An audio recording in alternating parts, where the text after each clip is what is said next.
इस वक्त की बड़ी अपडेट निकल कर आ रही है दोस्तों।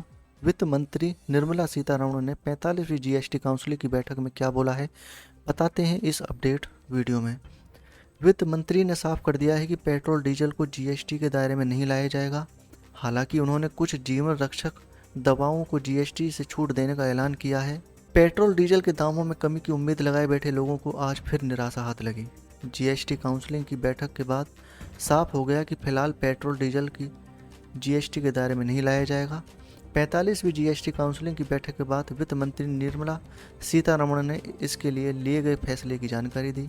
वित्त मंत्री निर्मला सीतारमण ने काउंसिलिंग की बैठक के बाद प्रेस कॉन्फ्रेंस में कहा कि जीएसटी काउंसिल ने महसूस किया कि पेट्रोल डीजल को जीएसटी के दायरे में लाने का ये सही वक्त नहीं है।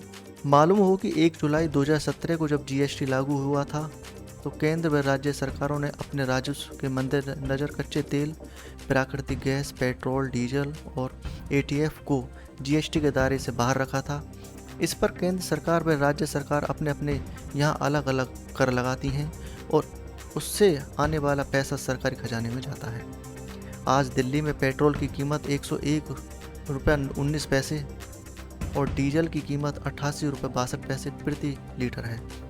इधर आपके लिए यह जानना जरूरी है कि इस कीमत में से आधे से ज़्यादा पैसा कंपनियों के पास नहीं बल्कि टैक्स के रूप में केंद्र और राज्य सरकार के पास जाता है। निर्मला ने कहा कि कुछ जीवन रक्षक दवाओं को जीएसटी से छूट दी गई है। ये दवाएं कोरोना से जुड़ी ही नहीं हैं, लेकिन बेहद महंगी हैं। उन्होंने कहा, मैं ऐसी 2 दवाओं के नाम ले रही हूँ जो बेहद महंगी हैं। जो बेहद महंगी हैं। ये हैं जोलगेजमा और विल्टेस्पो। इन दोनों की कीमत करीब 16 करोड़ रुपए है। काउंसिलिंग ने इन पर जीएसटी से छूट देने का फैसला लिया है। जीएसटी काउंसिलिंग ने कोरोना के इलाज में इस्तेमाल दवाओं पर जीएसटी में छूट 31 दिसंबर तक बढ़ा दी है। इसके अलावा कैंसर के इलाज में इस्तेमाल दवा पर जीएसटी 12 से घटकर 5% कर दी है। दिव्यांगों द्वारा इस्तेमाल की जाने वाले वाहनों की रेटों फिटमेट किट पर जीएसटी घटाकर 5% कर दी गई है। तेल कंपनियों द्वारा सप्लाई किए जाने वाला बायोडीजल, जिसे डीजल में मिलाया जाता है, उस पर जीएसटी 12 से घटाकर 5% कर दिया।